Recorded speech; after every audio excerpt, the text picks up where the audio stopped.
This is the Soyes S10I, a new mini phone from Soyes, which will set you back around $100, and for that you get 3 gigs of RAM, 32 gigs of storage. There's also a 4 RAM 64 gig version, the MediaTek 6737, which is a very old chip, but it shouldn't be too bad. 2050 mAh battery, which should be plenty for a phone this size. Yeah, those are our main specs. It looks like they just used the regular tape.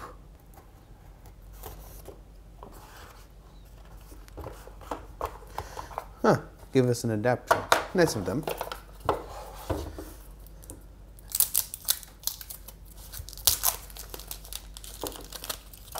Alright, obviously plastic, but feels nice and heavy in the hand, first impressions. In this little box we get SIM ejector tool, charging cable. We're still seeing micro USB these days, huh? A silicone case and a plastic screen protector.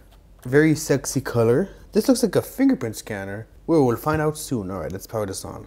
Alright, and for some reason these phones always come pre-set up. I guess maybe it's because Play Store reasons, but so for navigating, feels alright. Kind of took 2 tries there, but the speed feels nice so far. We only have 28% battery. Let's try to finish this review before battery runs out. Alright, so I'm gonna set this up and get back to you. Alright, so I signed into the Wi-Fi. Oh, now it just disappeared completely. Yeah, Homebox 5G. I guess the hotspot is 2 weeks, so I'll have to sign into the other one. Hold on a second. Basically, I kept clicking connect, nothing would happen, so I'm gonna try another Wi-Fi network. Alright, we're connected to Wi-Fi. I guess for some reason the phone wasn't able to pick up the Wi-Fi network. Yeah, the Wi-Fi signal is very weak in comparison to my iPhone. Look, I got full bars here and here. Okay, now it's better, but before it was like very low, so yeah. We got the old Play Store and it keeps crashing, so we're gonna try and update Google Play Services. Hopefully that solves the issue. As you can see, Play Services are active now, and here is the Play Store. So I'm gonna take this opportunity to show you guys the typing experience.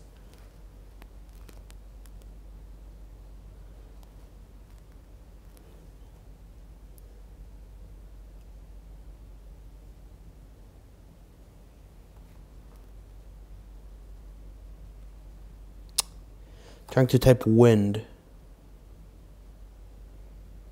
Okay, it's a bit harder because I'm holding it over the camera, under the camera, so.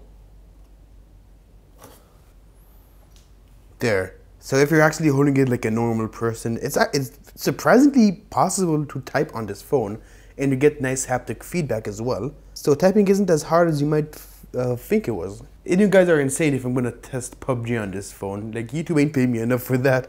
Alright, anyway. Face unlock. So let's just create a pin real quick. Alright, I gotta bring my face up to this phone for a sec.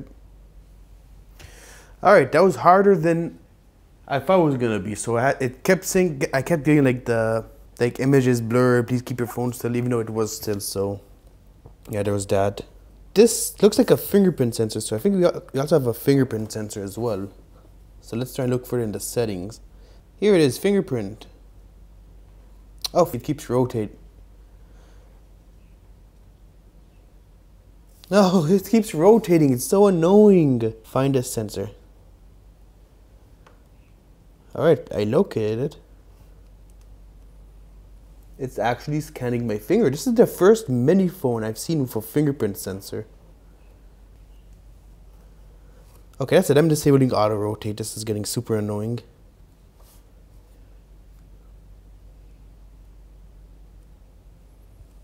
Okay, it's added. Now let's test it out. I mean, first off, face unlock.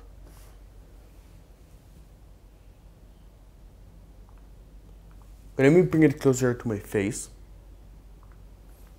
Alright, so when it's closer to my face, it unlocks a lot faster. Wait, let me try doing this. Alright, it does detect my face. There you go. And fingerprint unlock. What? Pin required. Wait, let's try that again. Pin required. Why? Okay, maybe now it's gonna work. Ah, there you go. Okay, now it works. Damn, look at that.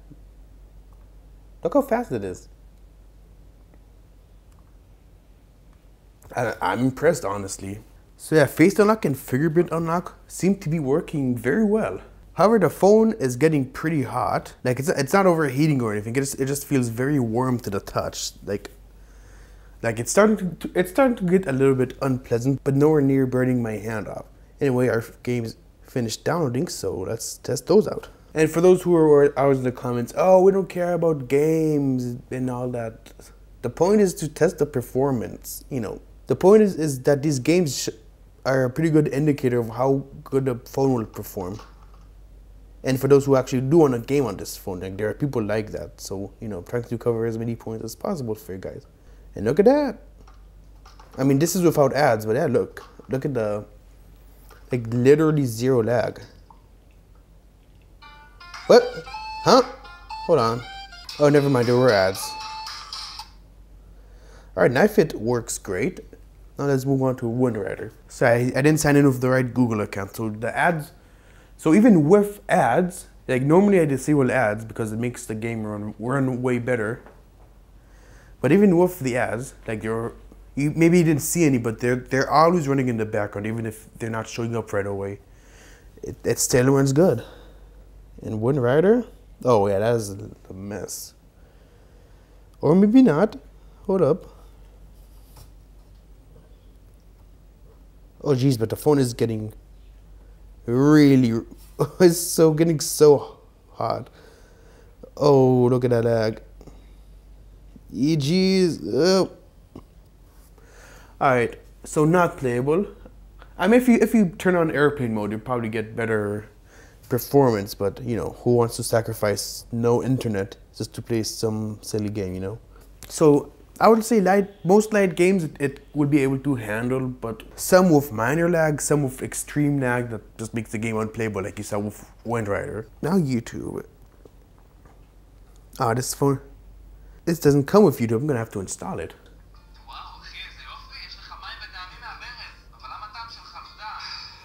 Yeah, I can already tell by this ad that it's very tinny speaker.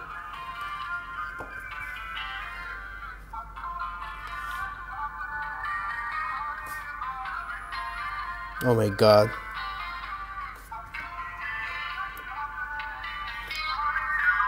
So our speaker is here. We don't, the only speaker on this phone is the earpiece.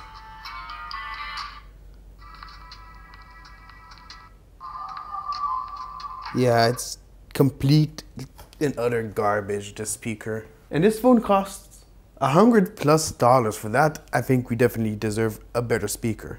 Alright, camera. Rear facing camera is 5 megapixels. Front facing camera, it doesn't say.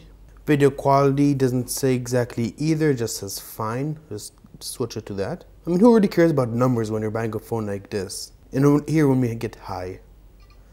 So with that, let's take our first selfie. And let's go outside.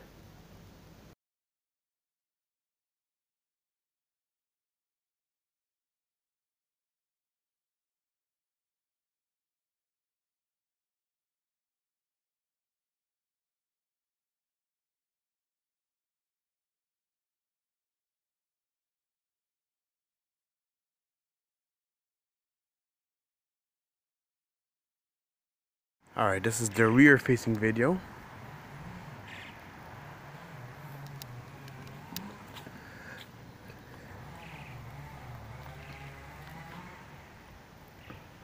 This is the front facing video.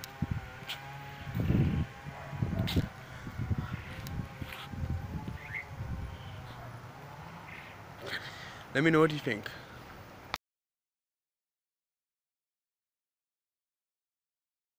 So that is pretty much it. So should you buy this phone?